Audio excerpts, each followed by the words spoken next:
Hunt 'em Big with Steve Bartella. It's brought to you by Bush Hog, Easton, Wildlife Research Center, Millennium, Rage Broadheads, Reconics, Redneck Blinds. The very first step in killing a good buck on your property, frankly, finding him. Now, there's several different ways a person can go about that. One, late summer, it's a great time to cruise any of those food sources. If you can go ahead and drive by them with a vehicle, that's all you got to do. 15 minutes, 10 minutes before dark, take a slow ride past those food sources. If you can't access them without really impacting the area from a vehicle, you can always get out of the truck, go out there and find a little spot to hide at a distance with either a pair of binocs or a spotting scope and observe that way. When you're observing and you see that buck come out that you want to kill, make sure you know the landmark.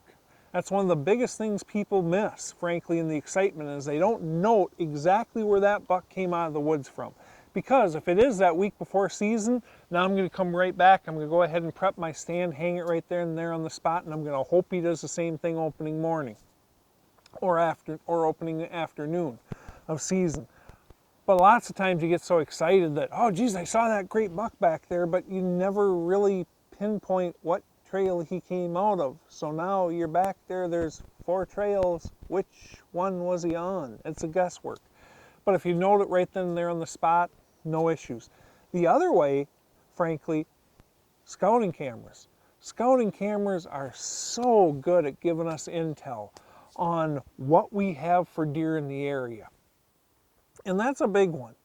Now, very, very rarely do you get lucky and stumble into a buck that you had no idea it was there, especially during bow hunting season outside of the rut.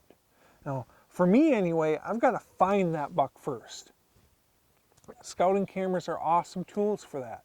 What you do is you go ahead and set them up on watering holes, mineral licks were legal, bait piles were legal, pinches and food sources, and big one most people miss, licking branches. Right smack dab in the middle of summer. You can go ahead and set up cameras on those very, very heavily used scrapes from last year. And a good percentage of them, those licking branches are active year round. Now they're not going to hit them as much as they did in late October. Okay. But you go ahead and you set up on that old scrape on the edge of that alfalfa or soybean field, and you know what? Odds are within a 2 to 3 week period, you're going to get darn near every mature buck in that area that's feeding on that field to hit that scrape. And that's all you need. You just need to know he's there. Okay? That is the first and primary key to killing that invisible buck. The next is, and I've already touched on it a little bit, but pinpointing his travel patterns. During the rut, a person can get lucky. At least speaking strictly for myself, I can get lucky during the rut, but I almost never get lucky during the other phases of season. You look at early season, what's he doing? He's bedding here, he's feeding there, he's going back and forth. That's about all he's doing. So my odds of getting lucky and setting up on a buck by random aren't so good. So you want to pinpoint at least one aspect of what he's doing, such as where's he entering that food source. Okay. Observations is a good way of pinpointing that. Trail cameras can work. Once you do that, now you have to gauge, okay, is this buck more nocturnal? Is he bedding a good distance away so it's taking him forever? Do I have a realistic shot of picking him up at the edge of this food source during legal shooting light? If you don't, you've got to shift back in.